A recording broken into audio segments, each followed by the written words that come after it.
Welcome to This Explainer. You know that feeling when your morning is just an absolute blur of unread emails, urgent pings, and overlapping deadlines? Yeah, you're definitely not alone. Modern life feels, well, incredibly fast and wildly unpredictable, doesn't it? We're constantly plugged in, constantly bombarded, and honestly, a lot of us are just walking around completely overwhelmed by this lingering sense of chaos. Just think about your typical workday for a second. The visceral chaos of modern office politics is something almost all of us deal with, right? You're just trying to do your job, but suddenly, out of nowhere, you're dealing with a toxic coworker who's undermining you. Or maybe you get completely blindsided by some harsh criticism in a team meeting. Boom. It spikes your heart rate, ruins your focus, and literally just steals your peace of mind. It really feels like a uniquely modern problem, doesn't it? Well, actually, scratch that. Let's dive right into this with a totally surprising quote that proves human nature literally hasn't changed in 2,000 years. Take a look at this. It was written by Marcus Aurelius, the actual Roman emperor, in his private journal. The guy was running a literal empire, and yet he was dealing with the exact same busybodies, arrogant critics, and deceitful coworkers that you and I do today. He actually wrote this down to prepare his own mind for the daily chaos of human interaction. So let's just take a collective breath here and slow our pace down for a second, because Stoic principles actually offer a profoundly effective framework for caring for ourselves through all these modern crises. Far from being some dusty, boring academic theory you'd read in a textbook, this ancient philosophy is, in reality, the ultimate resilience operating system for today. It's perfectly designed to help us cultivate real stillness in a super noisy world. Section 1, the dichotomy of control. The core framework. We're going to start our explainer with the absolute most vital tool in the Stoic tool belt. This is the foundational sorting tool that sits right underneath all of that modern stress and anxiety we just talked about. The philosopher Epictetus argued something really powerful. He said that true freedom only comes from focusing our energy entirely on our internal world. This is the dichotomy of control. It's essentially the chief task in life. Identifying and separating matters into two clearly defined buckets. What is our own doing, like our judgments, our impulses, our choices, and what is absolutely not our doing, like our bodies, our property, and, yep, other people's opinions. If you depend on those external things for your happiness, you essentially become a slave to them. And this right here brilliantly illustrates that divide. Think of it like playing a sport. You absolutely cannot control the weather on the field, you can't control the referee's bad calls, and you definitely can't control whether the crowd decides to cheer you on. So what do you actually control? You control how you play the game, period. Translating that to the office, you control your performance, your reactions, and your choices. You absolutely cannot control your coworker's bad mood or the insane traffic on your morning commute.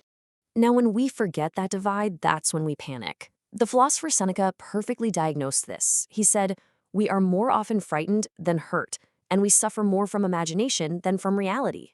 It's so true, right? When we fixate on those external things we absolutely cannot control, our anxiety just grows entirely out of proportion to reality. We essentially anticipate the sorrow way before the actual crisis even arrives. Section 2. Visualizing the worst. Premeditatio malorum. So, what do we do about this? How do we actually stop this anxious spiraling? Well, the Stoics created a very active exercise designed specifically to make us far less fragile when unexpected surprises pop up. It's called negative visualization, or premeditatio malorum, which translates to the premeditation of evils. Now hold on, it is absolutely vital to clarify here that this isn't some depressing doom montage where you just punish yourself by imagining terrifying worst-case scenarios. Not at all. Rather, it's a brief, highly specific mental drill. It takes that vague background dread, that feeling that something is going to go wrong, and turns it into a concrete plan. It stops us from scrambling and reacting highly emotionally when things inevitably go sideways. So the crucial point here is this highly practical, maybe 5-minute method that you can easily run through while you're just drinking your morning coffee. First, pick a specific edge or tension in your day. Not "my whole life is going to fall apart," but something small and real, like "my big client says no." Second, clearly imagine that one specific setback. And third, mentally rehearse a grounded, rational response based entirely on what is actually in your control. Okay, let's put this visualization into immediate practice with a little micro-narrative. Imagine you're at work.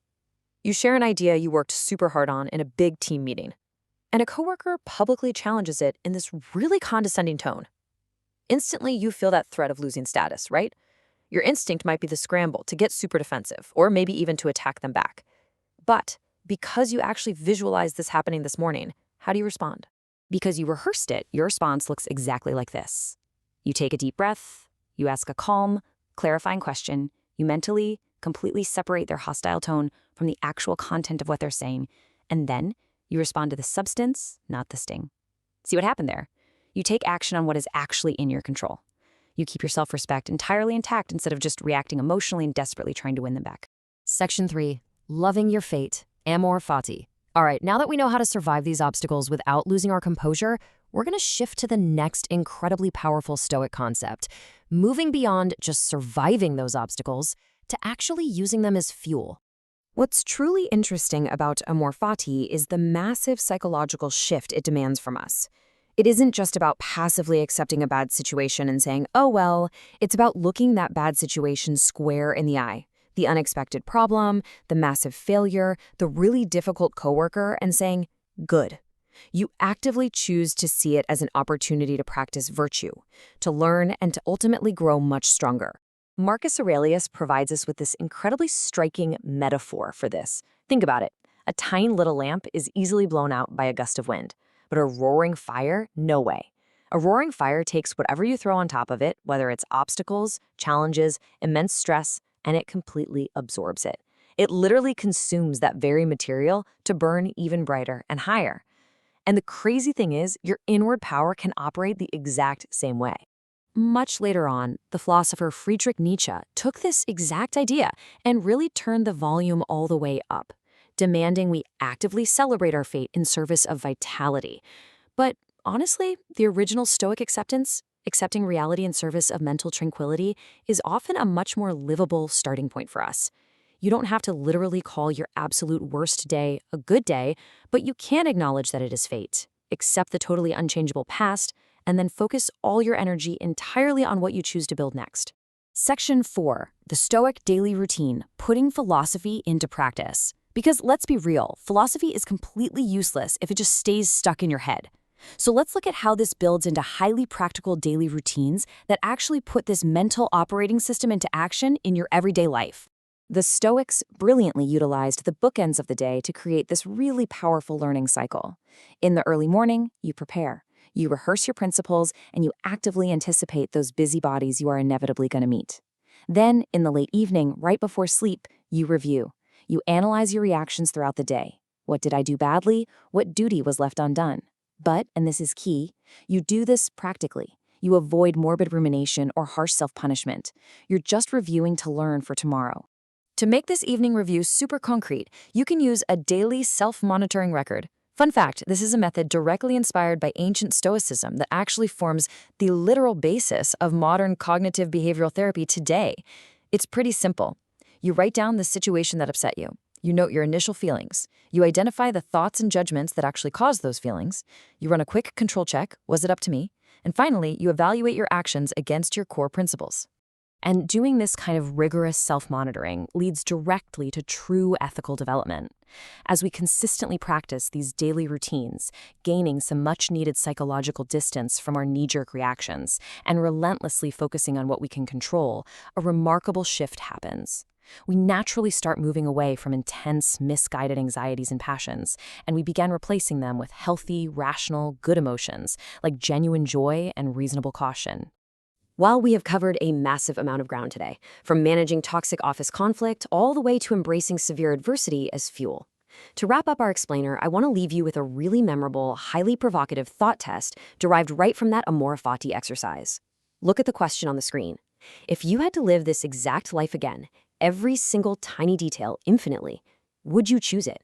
Because the ultimate goal of the Stoic tool belt isn't just to barely survive modern chaos, it's to build a character and a life so resilient and so deliberate that your answer to that question is a resounding yes.